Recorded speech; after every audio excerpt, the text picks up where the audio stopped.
Hello बच्चों, आज हम आपको फलन के बारे में पढ़ाएंगे। देखो, फलन होता क्या है। फलन आपका एक विशेष प्रकार का संबंध है। यदि देखो यहां पर, यदि f a से b में इस प्रकार से परिभाषित हो कि जो समुच्चय a है, जैसे ये मान लें हम a बराबर abc और b बराबर हम मान लें xyz। देखो, दो समुच्चय हमने लिए। जो f है वो a से b में परिभाषित एक संबंध है। अब संबंध में किस प्रकार का कि अगर a के जो अवयव हैं ये हो गए b के, a के जो अवयव हैं उनका दूसरे समुच्चय में अद्वितीय प्रतिबिंब बनता है, तो ऐसा संबंध फलन होगा। कब? इसके जितने भी अवयव हैं उनका समुच्चय b में अद्वितीय मतलब एक अवयव का एक ही प्रतिबिंब बनता है, तो ऐसा संबंध फलन कहलाता है। देखो, f बराबर यहां पर हमने लिया ax ay, सॉरी, अगर ax ay लेंगे तो फलन नहीं होगा। by और cz अलग अलग अवयव हैं, प्रतिबिंब भी अलग अलग हैं, तो ये तो आपका फलन हो गया है। लेकिन अगर मैं यहां पर लूं a b और c x y z, a का प्रतिबिंब एक्स भी और a का y भी हमने बना दिया, तो ये आपका संभव नहीं होगा, तो ये फलन नहीं होगा। दूसरी बात ये कि अगर मैंने ये अवयव छोड़ दिया है तो भी फलन नहीं होगा। जैसे इसका प्रतिबिंब चलो एक मान लिया, इसका भी एक मान लिया और इसका कोई प्रतिबिंब भी नहीं है, तो ये भी संभव नहीं होता, ये भी फलन आपका नहीं होगा। ये तो बात होगी फलन की। अब जो कक्षा 12 में है वो आपका फलनों के प्रकार हैं, तो हम फलनों के प्रकारों की बात करेंगे। देखो,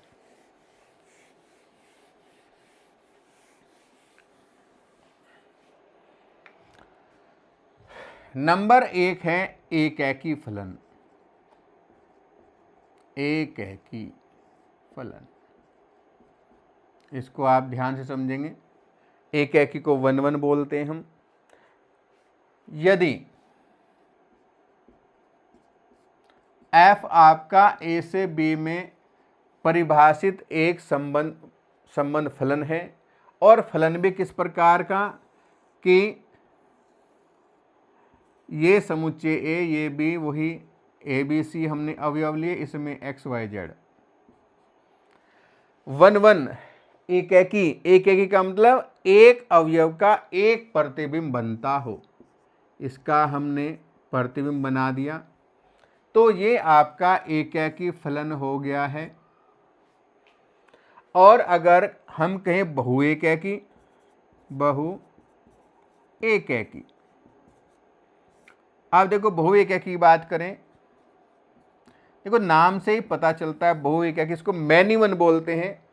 सेकंड पार्ट, f आपका a से b में परिभाषित फलन है, किस प्रकार का है? देखो, इसमें है a b c, इधर x y z, a का प्रतिबिंब x और b का भी x हो जाए, c का हमने कोई और ले लिया है, तो ये जो फलन होगा ये आपका बहुएकैकी होगा। देखो दोबारा समझ लें, यदि समुच्चय a के प्रत्येक अवयव का प्रतिबिंब इधर एक एक बने तो एकैकी, और एक से अधिक का एक बन जाए तो बहुएकैकी हो जाता है। एक भी जोड़ा आपको ऐसा मिल गया कि दो अवयव का प्रतिबिंब एक बना हुआ है, तो इसको हम बहुएकैकी बोलेंगे। अब प्रश्न हल कैसे करना है आपको वो भी आप समझ लें। ये माना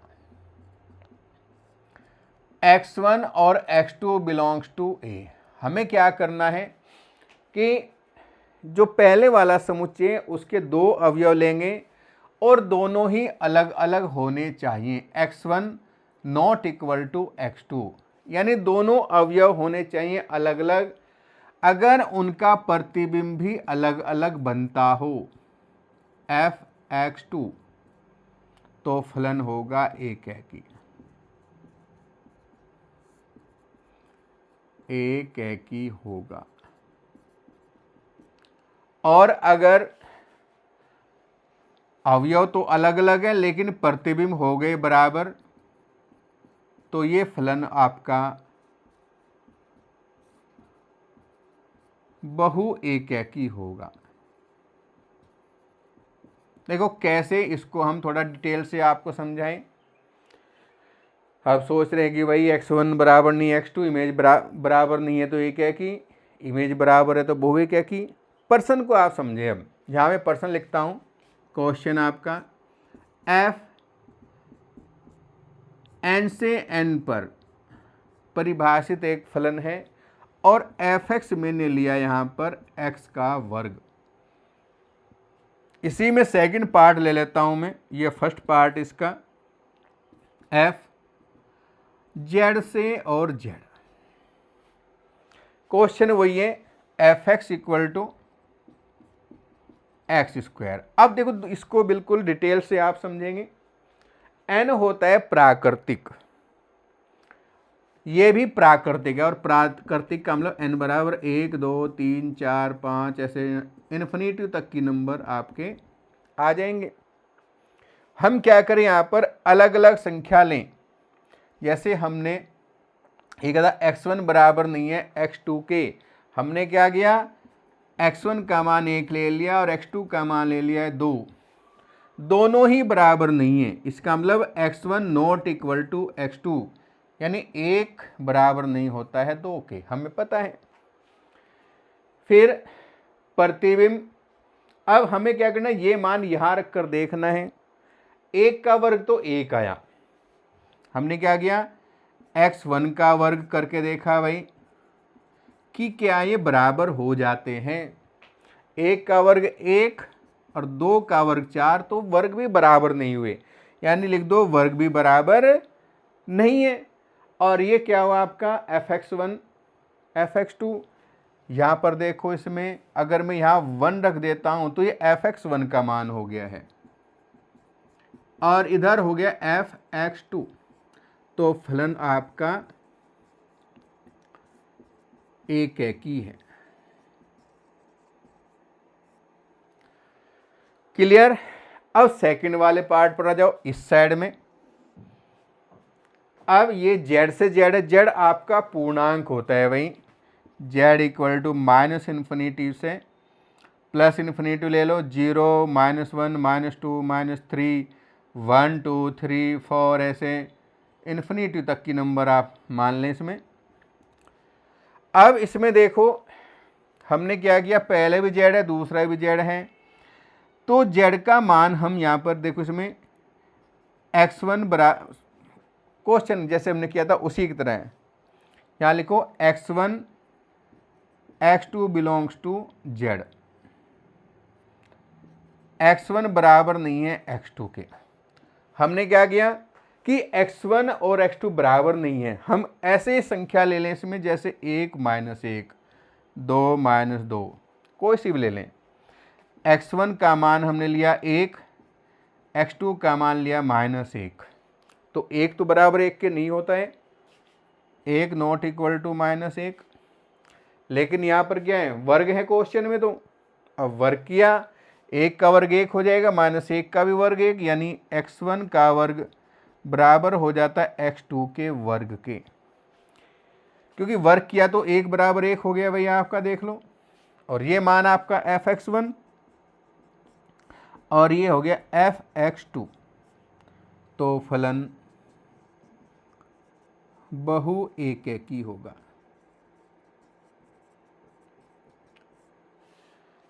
ये आपको ध्यान रखना है, ध्यान अच्छी तरीके से, कि पहले हमें देखना है दोनों अवयव, पहले वाला जो समुच्चय है जो भी होगा उसमें z हो, r हो, n हो, a हो, कुछ भी हो, इसके दो अवयव लेंगे अलग अलग, और हमें ये देखना है कि ऐसा तो नहीं है कोई अवयव कि जिसका प्रतिबिंब बराबर हो जाए, चेक करना है। अब प्राकृतिक में तो सारे ही अलग अलग संख्याएं हैं, उनके वर्ग करते हैं तो भी अलग अलग आते हैं, लेकिन पूर्णांक की अगर बात करें तो संख्याएं अलग अलग हैं लेकिन उनके वर्ग समान आ जाते हैं। जैसे 1 और -1 है, 2 -2 है, 3 -3 है, इनके वर्ग समान आ जाते हैं, इसलिए ये आपका कहलाएगा बहु एकैकी। तो एकैकी बहु एकैकी क्लियर हो गया। अब हम आगे चलेंगे आच्छादक और अंतरक्षेपी पे, उसके बारे में थोड़ा समझेंगे।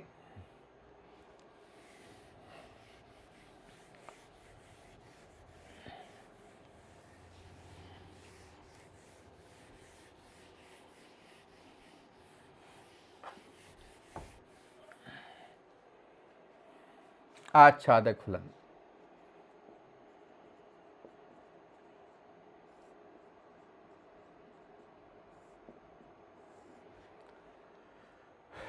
यदि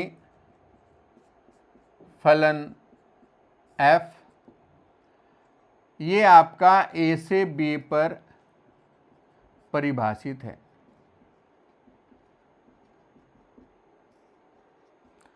तो पहले तो आपको ये देखना कि ये परिभाषित हो फलन, अपरिभाषित नहीं होना चाहिए। यदि फलन का सहप्रांत और परिसर, देखो सहप्रांत और परिसर यदि बराबर आते हैं तो फलन आच्छादक होता है। देखो कैसे, एग्जाम्पल भी दूं मैं यहां पर, पहले वाला ही, जैसे ए हमने मान लिया है ABC और B हमने माना है XYZ। क्लियर, ये पहला समुच्चय है भाई, और ये आपका दूसरा XYZ। इसका प्रतिबिंब हमने बना दिया इधर, ये A ये B, फलन F हो गया आपका। F बराबर पहला अवयव A का, दूसरा B का, AX BY CZ। अब हमें देखना है कि जो सहप्रांत जो होता है बेटा वो इसके सारे अवयव होते हैं, दूसरा जो समुच्चय है B उसके सभी अवयवों का समुच्चय होता है सहप्रांत। ये हो गया आपका XYZ। और जो परिसर होता है, परिसर जो आपका फलन दिया हुआ है उसके जो दूसरे वाले अवयव हैं, कर्मित युग्म के दूसरे अवयवों का समुच्चय होता है परिसर। तो ये भी आपका XYZ हो गया। अब हम देखते हैं ये तो दोनों बराबर हैं भाई, क्लियर। तो ये आपका हो जाएगा परिसर बराबर सहप्रांत, और परिसर बराबर सहप्रांत हो गया तो फलन होगा आच्छादक, इसलिए फलन आच्छादक होगा।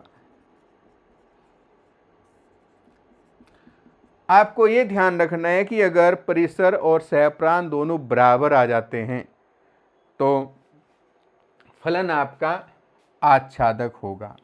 अब बात करें अंतरक्षेपी की। अंतरक्षेपी फलन,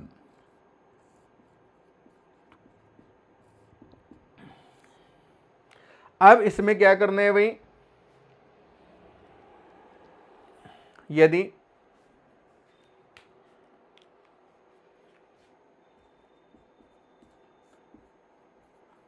फलन f A से B पर तो परिभाषित है,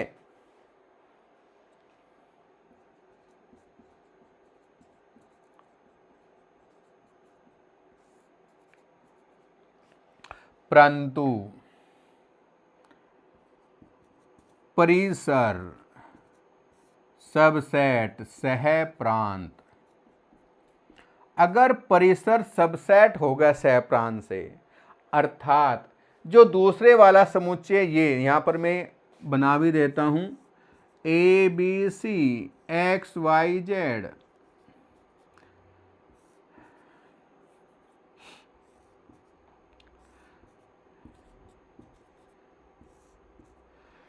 अंतर्क्षेपी की परिभाषा है कि यदि कोई फलन ए से बी में परिभाषित है और बी में कम से कम एक अवयव ऐसा हो, कम से कम एक, ज़्यादा भी हो सकते हैं, कम से कम एक अवयव ऐसा हो जिसका पूर्व प्रतिबिंब ए में उपस्थित न हो, अर्थात परिसर छोटा होना चाहिए सहप्रांत से, तो फलन अंतर्क्षेपी होगा आपका। देखो कैसे,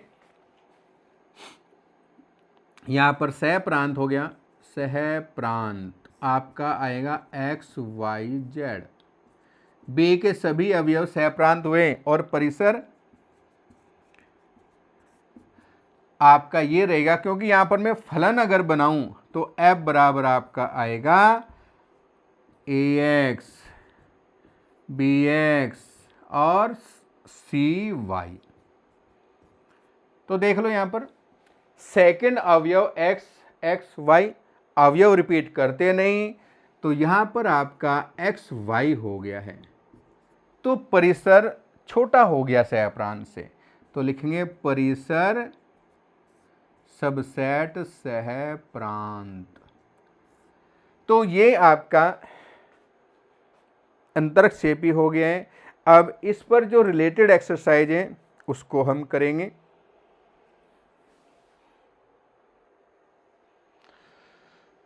देखें क्वेश्चन नंबर फर्स्ट, एक्सरसाइज 1.2 का क्वेश्चन दिया हुआ है कि फलन जो है F x equal to 1/x और एफ आर स्टार से आर स्टार पर ही परिभाषित है, और याद रखें आर स्टार सभी ऋणोत्तर वास्तविक संख्याओं का समुच्चय है। तो देखो यहाँ पर ये ऋणोत्तर की जगह आप शून्येतर कर लें, क्योंकि 1/x अपरिभाषित होता है, x नॉट इक्वल टू 0, या तो क्वेश्चन में दिया जाएगा कि x नॉट इक्वल टू 0 या कहेंगे शून्येतर। आप देखो यहां पर माना x1 और x2 दोनों ही हम r स्टार की संख्या लेंगे, दोनों ही बराबर नहीं है, x1 not equal to x2। फलन है हमारा 1/x, अगर मैं इसको संख्या को उल्टा कर दूं 1/x1 तो भी वो बराबर नहीं होंगी। कैसे भाई, आर स्टार है, हमने कहा शून्येतर, तो शून्येतर में हम धनात्मक की संख्या ले लें, ऋणात्मक की संख्या ले लें, लेकिन जीरो नहीं लेंगे। ये मान लें हम कि x1 का मान 1 और x2 का मान -1 लिया हमने क्या किया, दोनों संख्याएं बराबर नहीं है, एक बराबर नहीं है -1 के, उल्टा कर देंगे तो भी वही बात रहेगी। अगर हम ले लें 2, 2 बराबर नहीं -2, उल्टा कर देंगे तो 1/2 हो जाएगा भाई, तो भी बराबर नहीं हुई। इसका मतलब फलन होगा एक है कि ये मान आपका fx1 का हुआ और ये हो गया fx2 का, फलन हो गया है एक है कि। अब हम आगे बढ़े इसमें क्वेश्चन में, इसमें दिया हुआ है आगे कि यदि प्रांत आर स्टार को एन से बदल दें तो भी क्या ये सही रहेगा, एक एक ही आच्छादक होगा या नहीं। अच्छा, आच्छादक की भी बात करें हम तो यहां पर आइए फलन का सहप्रांत, देखो सहप्रांत जो है वो आर है आपका, आर स्टार। आर स्टार का मतलब है माइनस के जो अनंत हैं और जो प्लस के अनंत है उसके बीच में जितने भी जीरो तो आप नहीं लेंगे, क्योंकि जीरो पर फलन अपरिभाषित है। बाकी जीरो को निकालकर इसके बीच में परिमेय अपरिमेय जितनी भी संख्याएं हैं, यहाँ तो मैंने केवल पूर्णांक लिखी है, बाकी इसके बीच में से 1.2 है या 1/2 भी है, 1/3 है, सभी संख्याएं इसमें आपकी आनी है। तो ये आपका हो गया सहप्रांत, आर स्टार -इन्फिनिटी से +इन्फिनिटी। अब हमें देखना है कि इसका जो परिसर है वो क्या आता है। परिसर की हम बात करें तो ध्यान देंगे इस पर, वो भी आपका आर स्टार ही रहेगा। कारण है उसका कि यदि यहाँ फलन में मैं F2 रखता हूँ तो मान 1/2 आ गया, लेकिन अगर मैं 1/2 रखूँगा तो मान 2 भी आएगा, यानी कोई भी अवयव इसका छूटेगा नहीं। किस प्रकार और डिटेल से अगर समझें आप तो यहाँ मैं बना देता हूँ, 0 छोड़ दिया मैंने, ऐसे।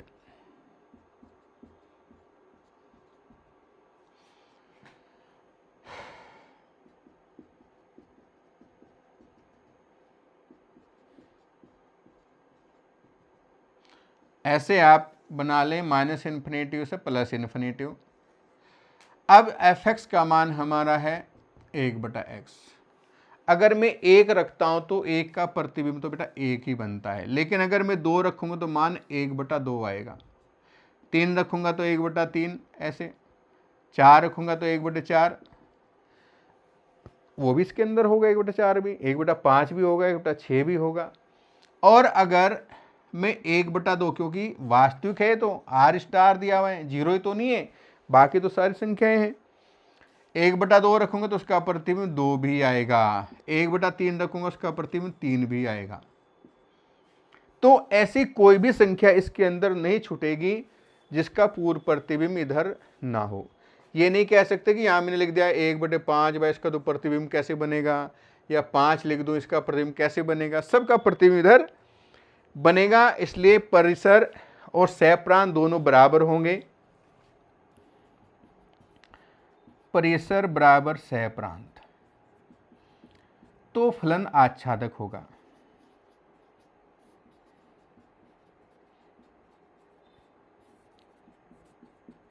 अब ये कह रहा है कि भाई r* की जगह में n लिख देता हूं, f n से r*। अब इसमें क्या है, भिन्न संख्या तो आएंगे नहीं, भिन्न तो हटा दो भाई, ये /2 वाली, ये n हो गया है। अब जब n हो गया तो मैं केवल 2 रखूंगा तो 1/2 आएगा, 2 किसी का भी प्रतिबिंब नहीं बनेगा, 3 किसी का प्रतिबिंब नहीं बनेगा, 4 भी किसी का नहीं बनेगा, 5 भी नहीं बनेगा, क्योंकि 5 रखूंगा तो 1/5 आएगा, 5 का प्रतिबिंब, 6 रखूंगा 1/6 प्रतिबिंब बनेगा, ऐसे। तो जितने भी पूर्णांक संख्याएं हैं वो सारी रह जाएंगी। तो सहप्रांत इसमें वही होगा, सहप्रांत बराबर r*, जबकि परिसर आपका r* में से तुम z घटा देना, ठीक है ना, 0 तो लेना ही नहीं है। खैर, तो ये तो छोटा हो गया, परिसर छोटा होगा सहप्रांत से, क्योंकि पूर्णांक ये तो भाई 4 है 5 है, पूर्णांक संख्या तो किसी का प्रतिबिंब बनी नहीं रही है, तो फलन हो जाएगा अंतरक्षेपी हो जाएगा, लिख लेना अंतरक्षेपी, ये ध्यान रखना है। फिर भी अगर कोई डाउट हो तो आप कमेंट में बता देना मेरे को। आप जो सेकंड क्वेश्चन है उस पर आ जाइए।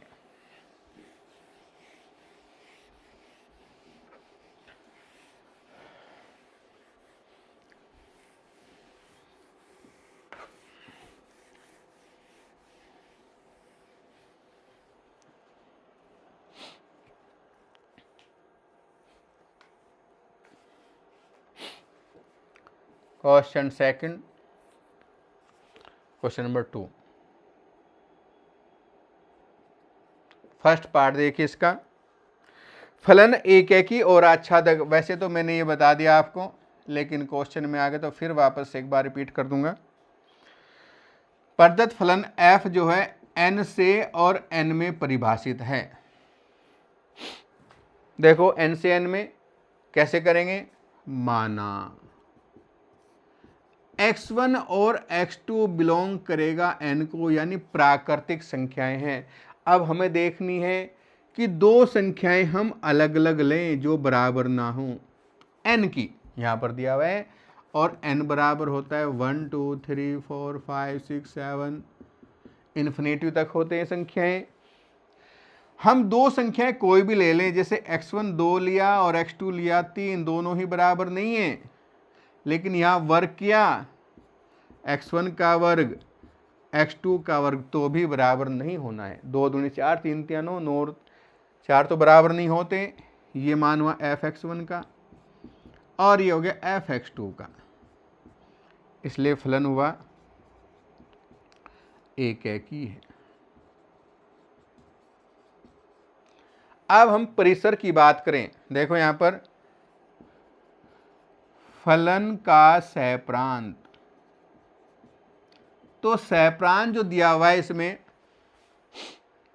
आपका n है और n का मतलब 1 से अनंत तक की संख्याएं हैं। लेकिन जब परिसर है, देखो परिसर कैसे आएगा इसमें, यहां मैंने रखा 1 तो 1 का वर्ग 1, मैंने रखा 2, 2 का वर्ग 4, 3 रखा तो 9, 4 रखेंगे 16, 5 रखेंगे 25, 6 रखेंगे 36, ऐसी संख्याएं इसमें आएंगी आपकी।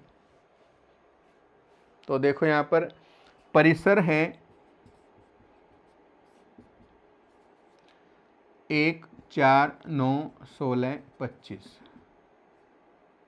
इन्फिनिटी। देखो कभी भी ब्रैकेट में अगर करली ब्रैकेट है, महिला कोष्टक है, तो उसमें आप अनंत नहीं लिखेंगे, ध्यान रखना है, क्योंकि अनंत कोई वास्तविक संख्या होती ही नहीं है। अब पहला आपका ये है। अब देखो ये n से n में एक बार और थोड़ा सा डिटेल से,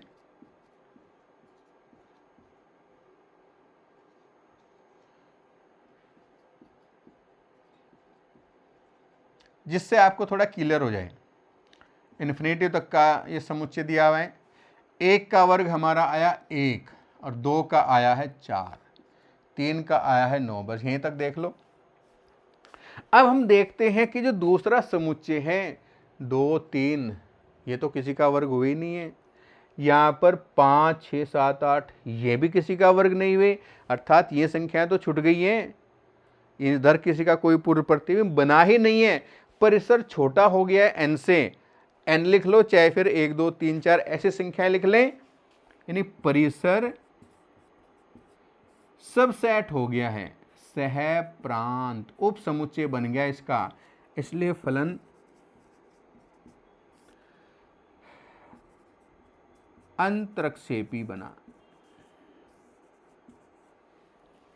क्लियर हो गया। अब इसका सेकंड पार्ट देखें। सेकंड जो पार्ट है क्वेश्चन वो ये जेड से जेड है। अब इसी में बता देता हूं इसको मैं, हालांकि पहले भी मैंने बता दिया आपको, जेड से जेड, जेड से जेड वही पर्सन, माना x1 x2 belongs to Z. दो संख्याएं ले ली जेड की, कोई भी आप ले लें, जैसे 2 लिया, इधर -2 ले लें, क्योंकि अब तो जेड की बात करें तो जेड में तो सारी संख्याएं आएंगी, प्लस माइनस की संख्याएं भी आएंगी। देखो किस प्रकार से, 0, -1, -2, -3, माइनस इन्फिनेटिव, प्लस इन्फिनेटिव, 0, -1, -2, -3 और 1, 2, 3, 4, 5 ऐसे। देखो ये समझाने के लिख रहा हूं इधर में, जबकि क्वेश्चन आपको ऐसे ही करना है। माना Z x1 x2 belongs to Z, दोनों बराबर नहीं है, लेकिन वर्ग किया तो आपको देखना है बराबर हो सकते हैं क्या, -1 और 1 का वर्ग बराबर हो सकते हैं। भाई वेरी गुड, बिल्कुल सही है, तो बराबर कर देंगे बेटा यहाँ पर। और अगर ये बराबर आ गए हैं तो प्रतिबिंब वाला भी बराबर करना है आपको, ऐसे -2 लें, +2 लें। आपको ये देखना है कि अगर एक जोड़ा भी ऐसा मिल जाए समुच्चय में कि उसका वर्ग बराबर हो जाए, अर्थात प्रतिबिंब समान हो जाए, तो फलन बहु एकैकी हो जाएगा। इसकी जगह बहु और लगा देंगे, बहु एकैकी।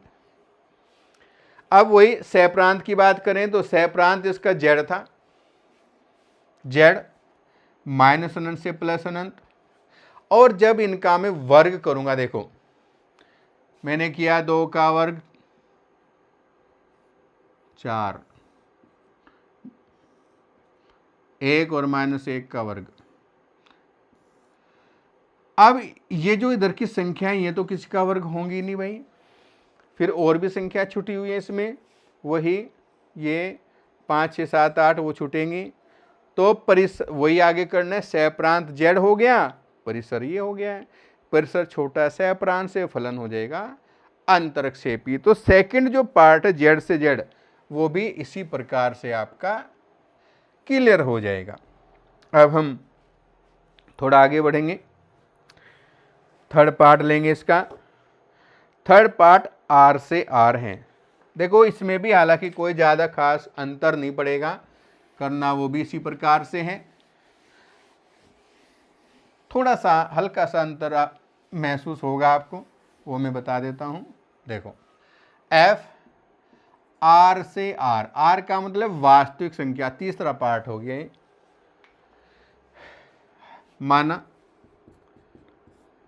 x1 और x2 बिलोंग्स टू आर। हमने क्या किया, दो संख्याएं ली, दोनों ही अलग अलग ली। x1 बराबर नहीं है x2 के। अब हमें देखना है क्या वो वर्ग करके बराबर हो सकती हैं। आपको दिमाग में सोचना है क्या वास्तविक संख्या कोई ऐसी दो हो सकती है जिनका वर्ग समान हो जाए। तो दो होती हैं, देखो दो हैं, x1 का मान 2 मान लो, x2 का मान -2 मान लो, x1 का मान 3, x2 का मान कोई भी मान लो, आप पूर्णांक मान लो, आप परिमेय मान लो, आप अपरिमेय मान लो। ऐसी बहुत सी संख्याएं इसमें मिल जाएंगी कि संख्याएं तो अलग अलग हैं जबकि प्रतिबिंब समान बन जाएगा। देखो x1 बराबर नहीं x2 के, वर्ग करते ही बराबर हो जाएगा। ये मान fx1 का हुआ, ये fx2 का हुआ। अवयव बराबर नहीं थे लेकिन उनके वर्ग बराबर हो जाएंगे।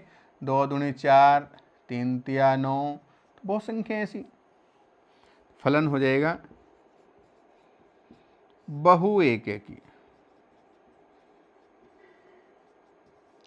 अब हम बात करें इसके परिसर और सहप्रांत की बात करें तो सहप्रांत तो बेटा आर ही रहेगा। परिसर के बारे में थोड़ा सोच लेंगे। फलन का सहप्रांत, सहप्रांत है आपका आर। अब परिसर की बात करें तो परिसर थोड़ा सा हम दिमाग लगाएंगे। अब देखो कैसे,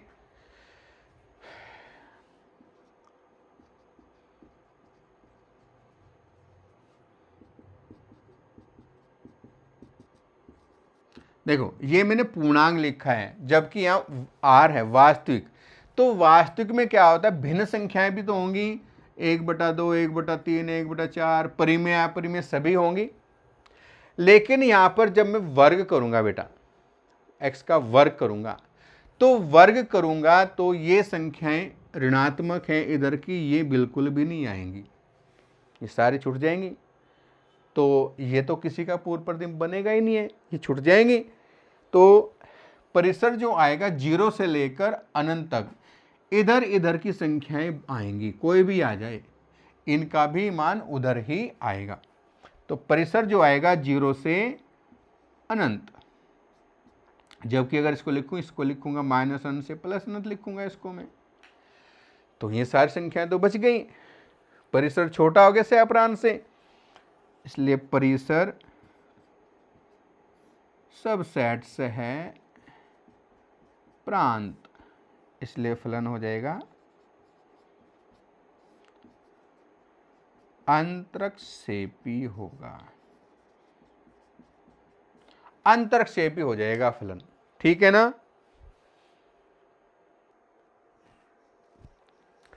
अब इसमें क्वेश्चन नंबर 2 का फोर्थ पार्ट देखिए। फलन है आपका x³ और n से n में परिभाषित है। तो देखो यहां पर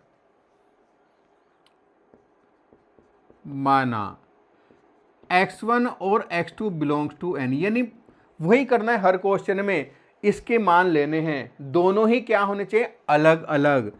x1 बराबर नहीं है x2 के, हमने क्या किया, दोनों अलग अलग लिए। अब देखना है घात 3 करनी है, x1 की घात 3 और x2 की घात 3। ये चेक करना है कि क्या घात 3 करके बराबर हो सकता है। तो देख इधर देख लो, n का जो मान है आपका, n का मान n बराबर 1 2 3 4 इस प्रकार की संख्या आएंगी। अब 1 की घात अगर 3 करता हूं तो 1 2 की घात 3 करता हूँ तो 8, और 3 घात 3 करूँ तो 4 घात 3 करूँ तो 64। तो मैं यहाँ देख रहा हूँ कि संख्याएं अलग अलग हैं, घात 3 करने पर भी मान अलग अलग ही आए हैं, बराबर नहीं हुए। तो ये मान हुआ fx1 का और ये हो गया fx2 का, इसलिए फलन हुआ एक एकी है। अब फलन का जो सहप्रांत है,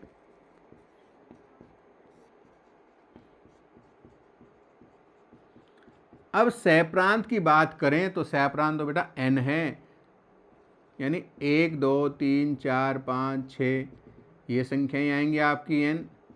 जबकि परिसर आएगा तो फलन का जो परिसर है उसको हम देखते हैं 1 8 27 64, इस प्रकार की संख्या आ रही इसमें। तो अब हम देखते हैं कि यहाँ पर छोटा है ये, इसमें 2 किसी का घन नहीं है, 3 भी किसी का घन नहीं है, 4 किसी का घन नहीं है, क्योंकि ये सभी किसी के घन नहीं होंगे। 8 आएगा सीधा, फिर 27 आएगा, तो इसमें तो बहुत सारी संख्या छूट गई जिनका पूर्व प्रतिबिंब इस n में नहीं होगा, अर्थात परिसर सबसेट होगा सहप्रांत के, परिसर सबसेट सहप्रांत, इसलिए फलन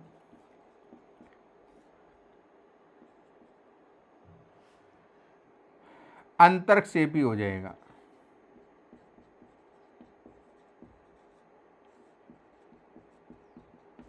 अब सेकंड में इस क्वेश्चन है वही, बस जेड से जेड है, ये अंतर है, खाली करना उसी तरह है। माना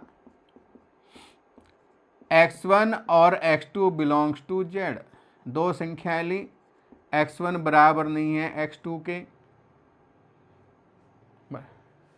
अब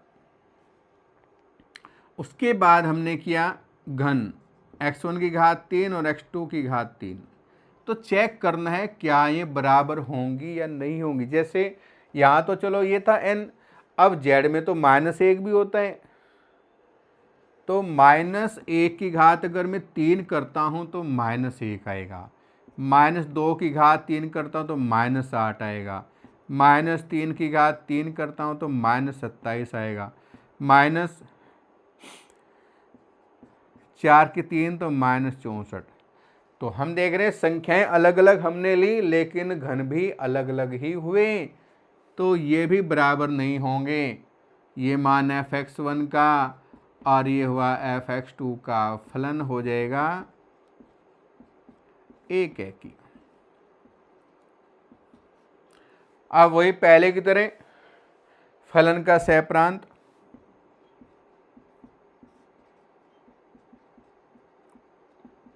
अब जो सहप्रांत इसमें आया है वो आपका z रहेगा, -अनंत से +अनंत तक की सभी संख्याएं 0 -1 -2 -3 1 2 3 4, लेकिन जो परिसर आएगा, परिसर बराबर, तो परिसर में 0 है वही, 1 का घन 1, 2 का घन 8 है, 3 की घात 3 की तो 27, फिर 64 डॉट डॉट कर दो, इधर आया -1 -8 -27 -64 डॉट डॉट कर दो इसमें भी। तो यहाँ हम चेक करते हैं कि परिसर सब इससे छोटा हो जाएगा सहप्रांत से, यानी परिसर सबसेट सहप्रांत, इसलिए फलन हो जाएगा अंतरक्षेपी होगा।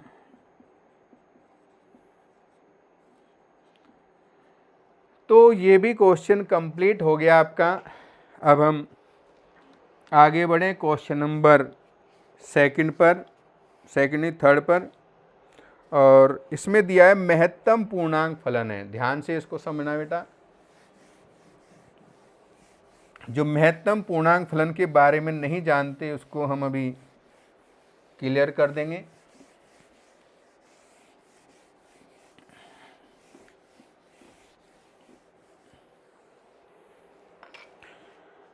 क्वेश्चन 3, एफ एक्स बराबर एक्स और एफ आपका आर से आर पर परिभाषित है। फलन के बारे में आपको बताना है कि ये एक है कि बहुएक है कि आच्छादक अंतरिक्ष भी क्या है। अब जो यहाँ पर बना हुआ है इसका मतलब है कि ये महत्तम पूर्णांक फलन है। और महत्तम पूर्णांक में क्या होता है बेटा, जो भी कोई दशमलव में मान होता है, जैसे 2.5 हमने लिया तो पूर्णांक में अधिक से अधिक पूर्णांक, 2.7 भी लिया है तो भी 2 ही है, 2.9 लिया है तो भी 2 ही है। तो आप समझ गए होंगे हमने क्या किया, माना x1 और x2 belongs to R। x1 और x2 दो वास्तविक संख्याएं, कोई भी ले सकते हैं हम। जब हमने किया कि दोनों संख्याएं बराबर नहीं हैं, लेकिन ब्रैकेट लगाते इन महत्तम पूर्णांक होते ही वो बराबर हो जाएंगी। आपको उदाहरण दे दिया मैंने कि जैसे 1 से लेकर 2 तक जितनी भी संख्याएं आएंगी बीच में उन सब का मान 1 आएगा। 0 से लेकर 1 तक उन सब का मान 0 आएगा। -1 से 0 के बीच में कोई भी मान हो उस सब का मान -1 आएगा। तो ऐसी बहुत सारी संख्याएं हैं जिनका प्रतिबिंब 2 बनेगा, ऐसी बहुत सी संख्या जिनका प्रतिबिंब 1 भी बनेगा, ऐसी बहुत सारी संख्या जिनका प्रतिबिंब 3 भी बनेगा। तो संख्याएं अलग अलग हैं, प्रतिबिंब हो गए बराबर। ये मान f(x1) का है, ये f(x2) का है, इसलिए फलन हो जाएगा बहुएककी होगा।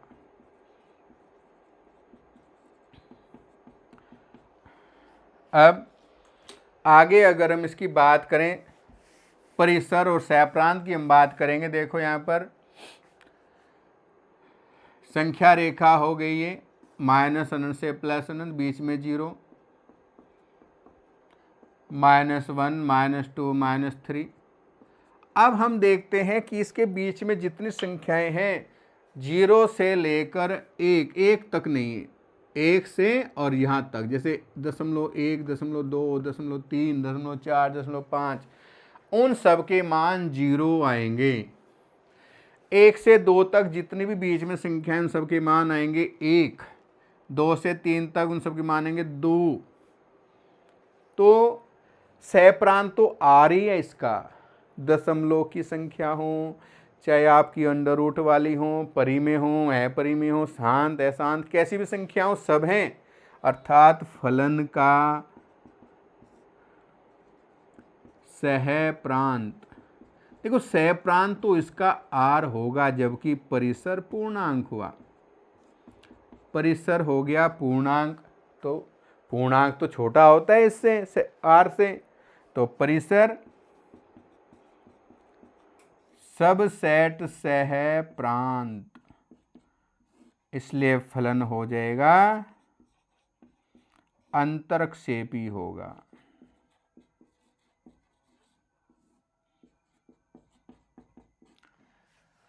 क्वेश्चन नंबर 4 की बात करें तो 4 इसमें दिया हुआ है मापांक फलन है बेटा। f(x) बराबर मापांक आ गया है क्वेश्चन नंबर 4 में। करना इसमें भी सेम उसी प्रकार से है, R से R दिया हुआ है। f(x) बराबर मापांक x, f आपका R से R है। इसमें भी आपको एकैकी बहुएकी के बारे में ही बताना है। अब हमें देखना है, दो वास्तविक संख्या लेनी है, माना x1 x2 belongs to R। x1 बराबर नहीं है x2 के। दो संख्याएं हमने ली जो बराबर ना हो लेकिन मापांक करते ही बराबर होती हैं। क्या मापांक का अर्थ है इसके अंदर अगर कोई संख्या आ जाए तो उसका मान धनात्मक हो जाता है। हमने क्या किया, 1 - 1 लिया, 2 - 2, तो पता लग गया तुम्हें बहुएकी क्या की है। दोनों संख्याएं अलग अलग हैं लेकिन मापांक करते ही बराबर हो गई। ये मान fx1 का, ये fx2 का, इसलिए फलन बहु एकैकी है। तो ये हो गया बहु एकैकी। अब बात करते हैं इसके सहप्रांत की। सहप्रांत तो बेटा आर है। फलन का सहप्रांत, तो सहप्रांत तो इसका आर हो गया माइनस अनंत से प्लस अनंत। आर है बेटा देखो 0 बीच में, इधर प्लस अनंत, इधर माइनस अनंत, ये माइनस की संख्या होगी इधर। तो जब हम मापांक करेंगे, ये ध्यान देंगे आप, तो ये मापांक करेंगे इन सब का मान प्लस में आ जाएगा। सबसे छोटा मान 0 और सबसे बड़ा अनंत है, तो परिसर आएगा इसमें 0 से अनंत। तो ये तो छोटा हो गया भाई, जबकि सहप्रांत तो यहाँ से यहाँ तक का है, परिसर केवल इतना ही आया तुम्हारा, ये वाली साइड 0 से लेकर अनंत तक। परिसर सबसेट सहप्रांत, इसलिए फलन हो जाएगा आपका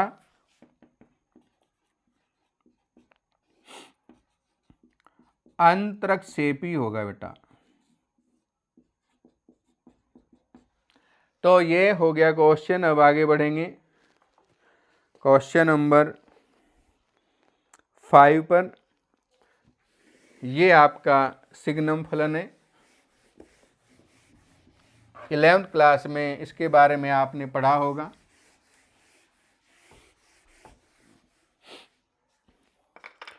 तो क्वेश्चन नंबर 5, एफ आर से R f x equal to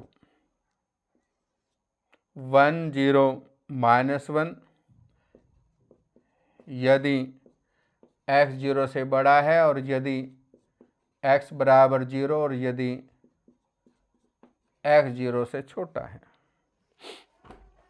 आप देखिए इसमें इसका अर्थ, इसको डिटेल से थोड़ा मैं बता दूं आपको कि अगर ये पहला समुच्चय 0 -1 -2 -3 माइनस इन्फिनिटी से प्लस इन्फिनिटी तक,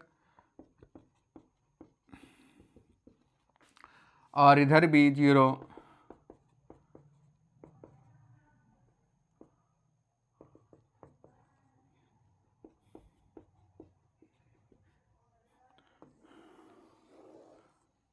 ये हो गया। ये मैंने पूर्णांक लिए केवल, वास्तविक में तो सारे आते हैं, परिमेय अपरिमेय, दशमलव की संख्या भी आती है इसमें, 0.1 0.2 0.3 0.4, लेकिन ऐसे कहाँ तक लिखेंगे हम। इसका अर्थ है कि अगर मैं 0 से बड़ा मान रखता हूं तो उसका मान 1 आता है। 0 से बड़ा मान यानी 1 से कुछ भी बड़ा हो, थोड़ा सा बड़ा होगा 1.1 0.2 0.3, ये भी संख्याएं, थोड़ा सा भी मैं इससे बड़ा लेता हूं, इन सब का मान 1 आएगा, सब के प्रतिबिंब 1 बनेंगे। ऐसे 0 से छोटा है, 0 से छोटा सा कुछ भी मान हो, उन सब के मान -1 है ऐसे, और 0 का मान 0 है। तो हम यहां देखते हैं कि संख्याएं तो अलग अलग हैं, बहुत सारी संख्याओं का प्रतिबिंब 1 है और बहुत सारी इन संख्याओं का प्रतिबिंब -1 है। तो यहां लिख सकते हैं हम, माना x1 x2 बिलोंग करता है R को, x1 बराबर नहीं है x2 के, लेकिन उसका जो प्रतिबिंब है वो बराबर है। या तो ये लिख दो, या लिख दो 1 से, या ये भी लिख सकते हैं 0 से अधिक, 0 से अनंत तक, या 0 से बड़ी सभी संख्याओं का प्रतिबिंब 1 है और 0 से छोटी संख्याओं के सभी संख्याओं के प्रतिबिंब -1 है। अर्थात 1 से अधिक संख्याओं का प्रतिबिंब समान है, फलन बहु एकैकी है।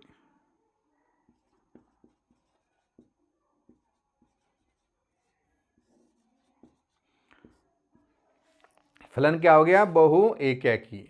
अब हम बात करते हैं सहप्रांत। तो बेटा ये हुआ पूरा आपका, माइनस अनंत से प्लस अनंत सब संख्याएं आ गई, लेकिन संख्या केवल 3 ही आ रही है, 0, 1, -1। तो फलन का सहप्रांत, तो सहप्रांत तो आपका बेटा, चलो आर लिख देता हूं खाली, और परिसर होगा आपका -1, 0, 1। 3 ही संख्याएं इसमें आई हैं, तो परिसर तो छोटा हो गया इसमें। तो परिसर सबसेट सह प्रांत, इसलिए फलन हो जाएगा अंतरक्षेपी। तो ये भी आपका क्वेश्चन कंप्लीट। अब थोड़ा आगे बढ़ें। क्वेश्चन नंबर 6 है। 6 तो वैसे आप कर लेंगे, इसको मैं छोड़ देता हूँ। आप इसमें देख लें, सीधा समुच्चय दिया हुआ है, लो बता दूं। चलो, क्वेश्चन नंबर 6 A = 1, 2, 3 और B दिया हुआ है यहाँ पर 4, 5, 6, 7 और F दिया हुआ है 1, 4, 2, 5, 3, 6।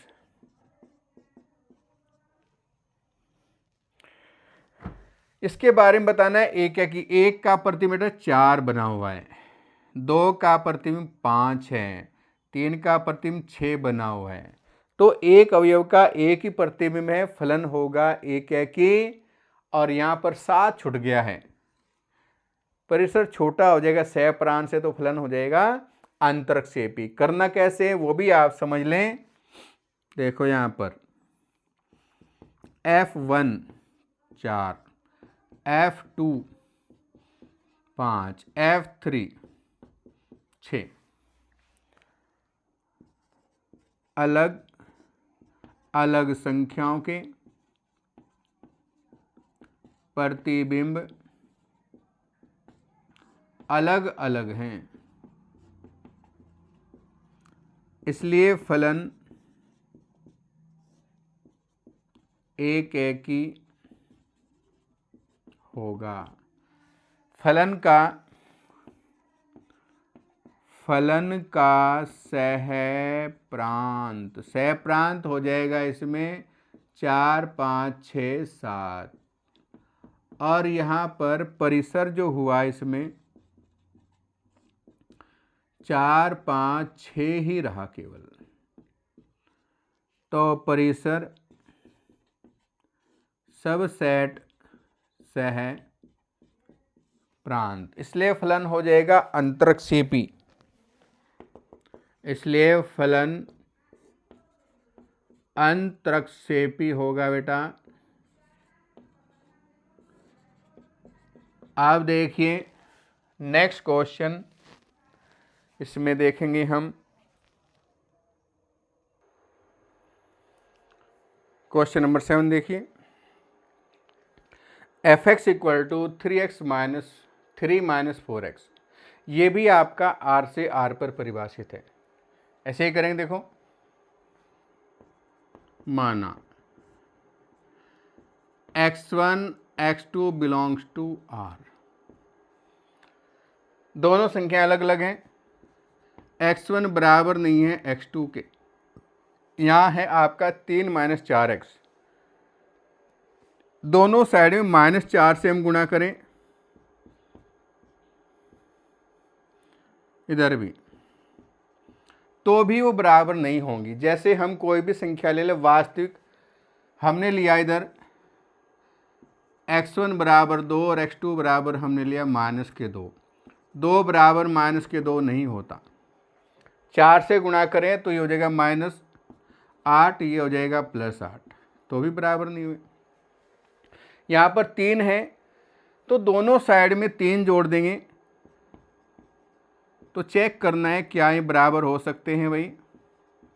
चेक कर लो, 3 इधर जोड़ा तो -5, 3 इधर जोड़ दिया तो भी बराबर नहीं हुए। और ये मान आपका fx1 का है, fx1, और ये आपका fx2 का है, इसलिए फलन एक ही है, एक ही हो गया। अब आच्छादक और अंतरक्षेपी की अगर हम बात करें तो यहाँ पर वैसे दूसरा तरीका भी है इसका करने का, वो अभी मैं बता देता हूँ आपको, दूसरे से कर देता हूँ। चलो मैं, माना y बराबर 3 - 4x।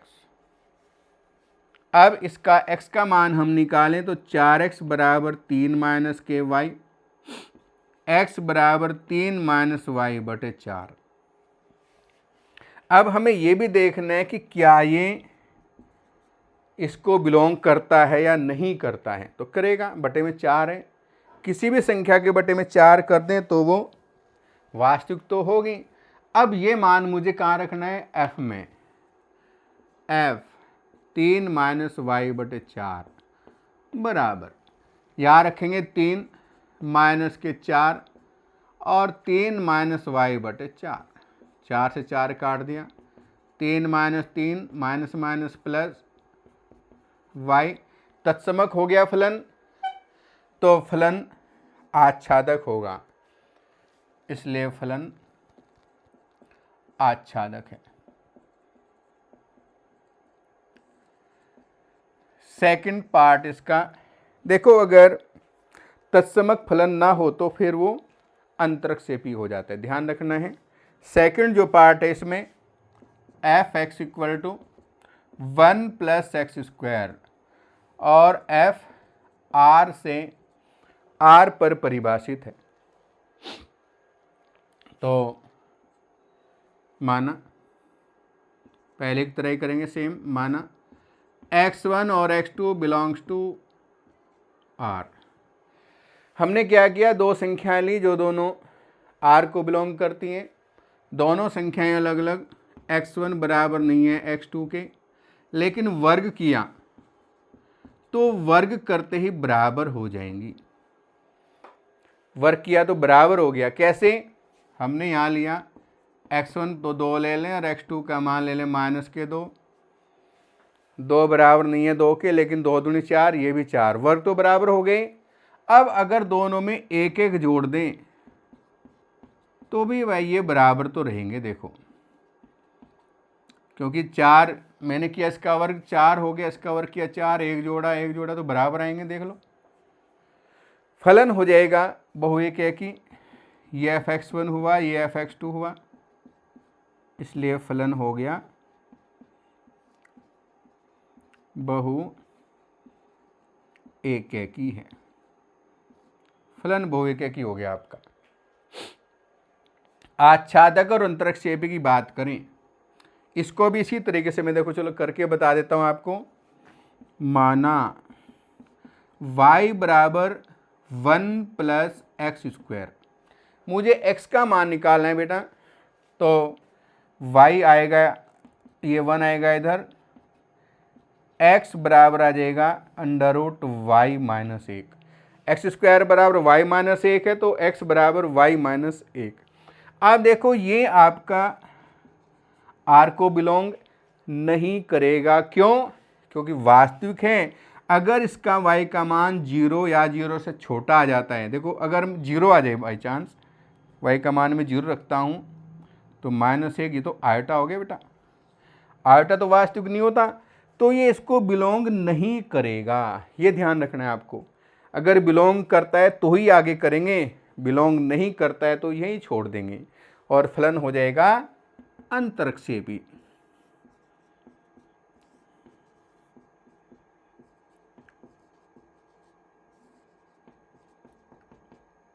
अंतरक्षेपी हो जाएगा, ध्यान रखना है। और दूसरे तरीके से करें परिसर सह प्रांत से, तो देखो वो भी बता देता हूं। सह प्रांत तो इसका r है, सह प्रांत। परिसर जब हम निकालेंगे, हम यार हमने रख 0 तो मान 1 आएगा, 1 रखेंगे तो 2, 2 रखा हमने, 2 दूनी 4 1 5, यानी 0 से बड़े मान आए होंगे हमारे। तो परिसर हुआ इसका 1 से अनंत। अनंत की साइड कभी भी बड़ा ब्रैकेट नहीं लगाते, छोटा ही लगाते हैं बेटा। 0 रखते हैं तो 1 -1 रखेंगे तो प्लस हुआ, वो भी 1 और 1 2, तो छोटा रहना, फलन अंतरक्षेपी होगा। ऐसे कर लो चाहे ऐसे, एक ही बात है। अब हम आगे बढ़ेंगे। अब देखिए क्वेश्चन नंबर जो 8 है, एफ ए क्रॉस बी से बी क्रॉस ए में परिभाषित है, और जो फलन है अगर ए बी रखता हूं तो उसका मान बी ए प्राप्त होता है। कैसे वो समझ लें आप एक बार, ये समझ लें आप, जैसे हमने मान लिया यहाँ पर ए इक्वल टू A1 A2 ले लें और B equal to B1 B2, तो A equal to A1 A2 और B equal to B1 B2, तो A cross B equal to, क्रमित गुणा करेंगे, इसकी गुणा करेंगे A1 B1 A1 B2 A2 B1 और A2 B2। B cross A करेंगे तो अब उल्टा कर देंगे, B1 A1 B2 A1 B1 A2 और B2 A2। ये हमने A क्रॉस B और B क्रॉस A दोनों कर दिए हैं। क्वेश्चन में क्या दिया हुआ है कि जो एफ ए है तो उसका मान उल्टा प्राप्त होता है, ए बी है तो बी ए। अगर मैं यहाँ पर लिखूँ इसमें एफ A1 B1 तो मान आएगा B1 A1। आपको चेक करना है कि A क्रॉस B का मान B क्रॉस में है। एफ रखता हूँ मैं A1 B2 तो मान आएगा B2 A1, वो भी है, वो भी चेक कर लो आप। फिर एफ A2 B1 तो मान आएगा B1 A2, ये भी है, ये रहा। और एफ A2 B2 का मान B2 A2, तो ये मान भी इसमें है। अलग अलग अवयव रखें, प्रतिबिंब अलग अलग प्राप्त हुए, फलन होगा एक एक ही, इसलिए फलन एक एक ही है। अब बात करें सहप्रांत। सहप्रांत देखो बेटा इसका ये है, परिसर भी यही आएगा, फलन का सहप्रांत और फलन का सहप्रांत। जो सहप्रांत है वो B क्रॉस A ही आया है और परिसर भी यही आया है आपका B क्रॉस A, इसलिए परिसर बराबर हुआ सहप्रांत के, इसलिए फलन आच्छादक है। आच्छादक हो गया। अब इसमें जो नेक्स्ट क्वेश्चन है उसको देखें आप। क्वेश्चन नंबर 8 हो गया आपका। क्वेश्चन 9 समस्त n के लिए, और यहां दिया Fn इक्वल टू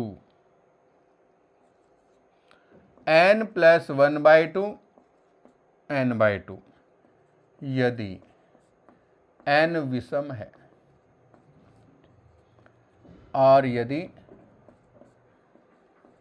n सम है।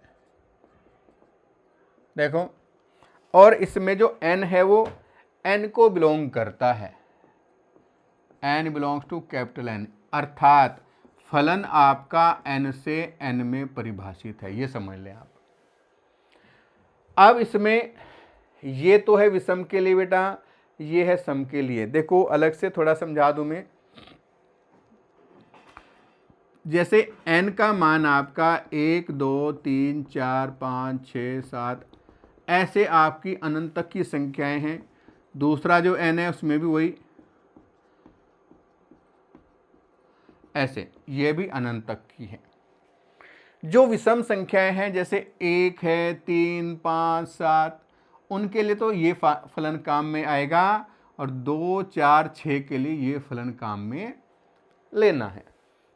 अब जैसे मैं यहां पर रखूं F1, 1 रखा तो 1 और 1 2/2, 1 हो गया है। मैंने रखा 3, F3, 3 और 1 4/2, 2 हो गया। मैंने रखा 5, 5 और 1 6/2, 3 हो गया है। फिर मैंने रखा यहां पर 7, 7 और 1 8/2, तो 4 हो गए। अब इसकी बात करें सम की, F2 2/2 1, F4 4/2 2, F6 6/2 3, F8 8/2 4। तो यहां पर हम देख रहे हैं कि भाई संख्याएं तो अलग अलग हैं, लेकिन प्रतिबिंब समान हो गए दोनों। एक आ गए बेटा, यहाँ भी दोनों के समान आ गए हैं, यहाँ भी समान, यहाँ भी समान। अलग अलग संख्याओं के प्रतिबिंब हो गए समान, फलन हो जाएगा बहुविकयकी। लिख दो, अलग अलग संख्याओं के प्रतिबिंब समान हैं, इसलिए फलन बहुएककी है।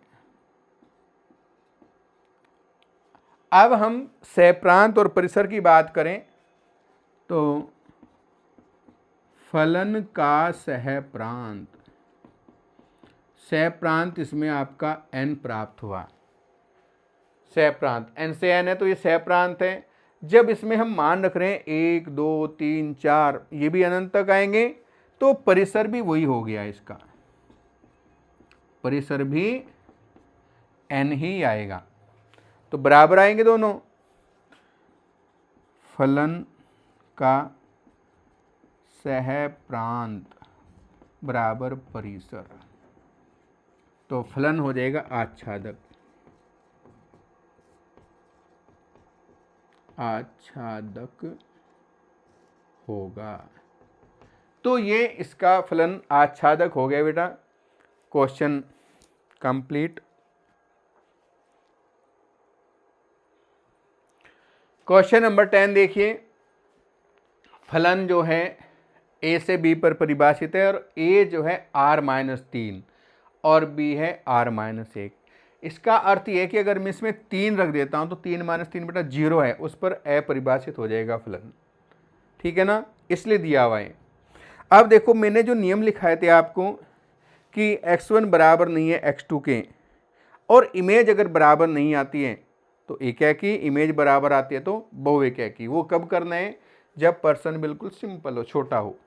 अगर थोड़ा सा आपको बड़ा लग रहा है, परिमेय रूप में दिया हुआ है यार, तो आप इसको, दूसरा नियम भी है, इमेज से स्टार्ट करेंगे। माना f(x1) बराबर f(x2), इमेज अगर बराबर है और अवयव भी बराबर आता है तो एकैकी होगा, और अगर ये बराबर नहीं आता है तो बहुएककी होता है। ये तब लगाएंगे जब आपको लगे क्वेश्चन थोड़ा बड़ा है, ऐसे नहीं हो रहा है तो ये लगा सकते हैं। आप देखो, इसको लगाऊंगा मैं। माना x1 और x2 दोनों बिलोंग करेंगे a को, और f(x1) बराबर f(x2), इमेज से स्टार्ट किया मैंने। f(x1) बराबर f(x2), मान रखो यहाँ पर x1 - 2, x1 - 3, x2 - 2, x2 - 3, cross multiply कर दो। इसकी करो भाई गुणा, x1 की यहाँ पर तो x1 x2, इसकी गुणा करेंगे तो -3 x1, 2 की गुणा करो -2 x2, और 2 तिया 6। x1 x2 की गुणा करेंगे तो x1 x2, इसकी गुणा करो तो -2 x1, इसकी गुणा करेंगे -3x2 minus minus plus 6 cross multiply कर दी। अब देखते हैं x1 x2 कैंसिल दोनों साइड से, 6 भी कैंसिल हो गया भाई। x1 एक साइड में ले आओ, ये माइनस के 3x1 है, ये आएगा इधर प्लस 2x1 हो गया, इधर ले जाएंगे तो 2x2 और -3x2 प्लस के 2 -3 तो -x1 हो गया, ये -x2 हो गया है, माइनस भी हटा दो बेटा। अब हमने देखा कि इमेज बराबर है, अवयव भी हमारे बराबर आए, देख लो ऊपर से फलन एक एक ही हुआ, इसलिए फलन एक एक ही है। अब हम दूसरा आच्छादक अंतरिक्ष की बात करें, माना y बराबर x माइनस 2/x-3 बज्र गुणा क्रॉस मल्टीप्लाई, तो ये हो जाएगा xy माइनस 3y बराबर x माइनस 2। x का मान निकालेंगे हम, इसको उधर ले आओ, xy minus x 3y minus के 2 x कॉमन, तो y माइनस 1 बराबर 3y माइनस के 2। x का मान हमारा आ जाएगा यहाँ पर 3y माइनस के 2/y माइनस 1। अब हम यहाँ देखते हैं कि जो y माइनस 1 है, देखो यहाँ पर 1 है, अगर ये 1 ना होता तो पर 1 पर परिभाषित ना होता फलन, अंतरक्षेपी हो जाता। यहाँ लिख देंगे बिलोंग करता है b को, y माइनस 1, ठीक है ना। अब ये मान मुझे यहाँ रखना है फलन में, f 3y माइनस के 2/y माइनस 1, इसको हल करेंगे, मान y आ जाएगा तो फलन आच्छादक हो जाएगा, 3y माइनस के 2/y माइनस 1, -2 है ऊपर, नीचे 3y माइनस के 2/y माइनस 1 और -3, लघुत्तम लेंगे अब ऊपर इसका, तो ये होगा इसमें लघुत्तम y माइनस 1 3y माइनस के 2 माइनस के 2y प्लस 2, लघुत्तम y माइनस 1, तो 3y माइनस के 2 माइनस के 3y और प्लस 3, तो देखो y माइनस 1 तो कैंसिल हो जाएगा भाई, 3y से 3y, 2 से 2, 3y में से 2y घटाओ y, 3 प्लस के 2 माइनस के 2 y आ गया है, इसलिए फलन आपका आच्छादक हो गया, इसलिए फलन आच्छादक है। अब इसमें क्वेश्चन नंबर जो 11 है उसको देखेंगे। क्वेश्चन 11, f r से r पर परिभाषित है और fx बराबर x की घात 4 है। इसमें ऑप्शन दे रखे हैं एक एकी बहुएक एकी, क्या होगा, तो आप ध्यान देंगे बेटा, जब भी घात स्क्वायर हो, जैसे x की घात 2 4 6 ये आ जाएं, और फलन चाहे आपका z से z हो चाहे r से r हो, ध्यान रखना है z से z और r से r में सदैव बहु एक एकी होगा, लेकिन n से n में फिर एक एकी ही होगा। अगर n से n हो चेक कर लो, क्योंकि z में क्या है, -1 + 1 का वर्ग प्लस का 1 हो गया, 2 - 2 का वर्ग 4 हो गया, 3 - 3 का वर्ग 9 हो गया, तो उसमें तो हो जाएगा, ठीक है ना। r में भी हो जाएगा बहुएक एकी, लेकिन n में नहीं होगा, ठीक है ना। n में तो अलग अलग संख्याएं हैं, ठीक है ना। तो इसको देख लें एक बार, माना x1 x2 belongs to r, x1 बराबर नहीं है x2 के। अब मैंने किया इसका वर्ग, तो x1 का वर्ग बराबर हो जाएगा भाई, वर्ग करते ही बराबर हो गए, फिर 4 घात कर दूं तो फिर तो बराबर रहना ही है। ये मान fx1 का हुआ, ये fx2 का, इसलिए फलन हो जाएगा बहु एक एकी होगा, बहु एक एकी होगा बेटा, ठीक है ना। अब एक क्वेश्चन और है,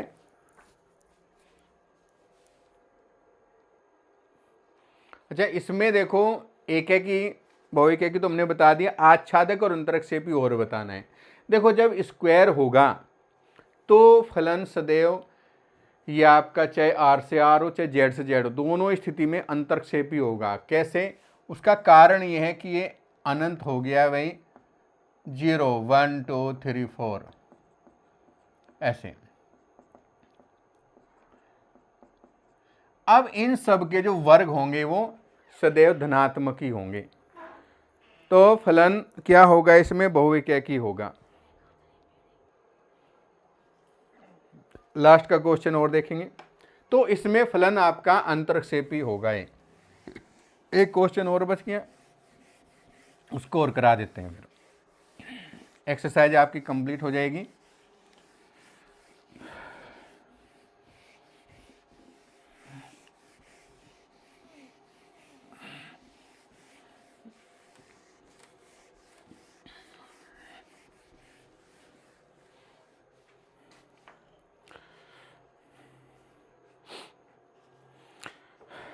क्वेश्चन 12 ये है, इसमें F x equal to 3x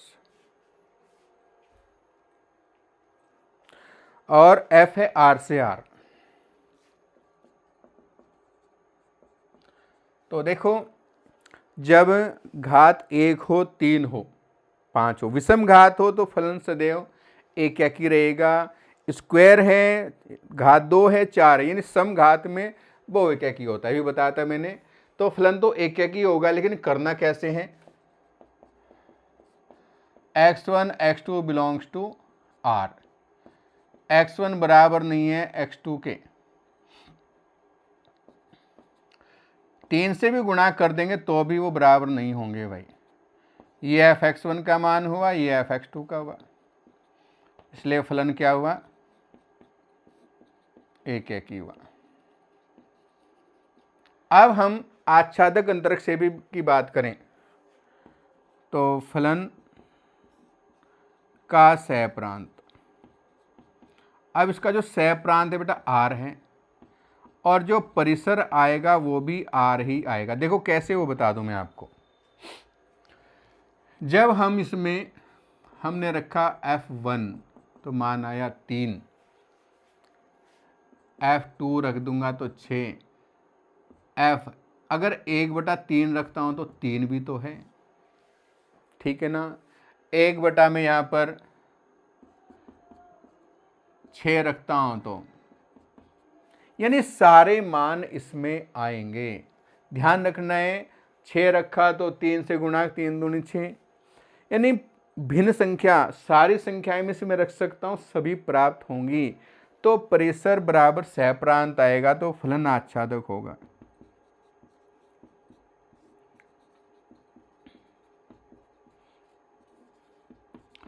आच्छादक होगा। तो देखो ये जो एक्सरसाइज है वो आपकी कंप्लीट है, और जो इसमें कौन सी एक्सरसाइज आपको करवानी है उसमें आप नीचे कमेंट करें, मैसेज कर दें। फ़ोन नंबर बेटा मेरा आपको पता ही है, तो लिख भी दूँ, व्हाट्सएप पर भी भेज सकते हैं। ये आपका 95 29 20 10 33 ये मेरा मोबाइल नंबर है, तो इस पर भी व्हाट्सएप भी कर सकते हैं। और नीचे कमेंट करें, अधिक से अधिक लाइक और शेयर बेटा ज़रूर करें, जिससे अधिक से अधिक बच्चों को इसका फ़ायदा मिले। और मैं 11th की जो फाउंडेशन क्लासेज वो भी रेगुलर स्टार्ट रहेगी, 12th की भी रहेगी, और BSc की आप कहोगे तो उसकी भी कंटिन्यू स्टार्ट रहेगी। जो एग्ज़ाम पेपर हैं, जो आइडिया वगैरह हैं बोर्ड की, वो भी मैं कराऊंगा, ठीक है ना। Thank you.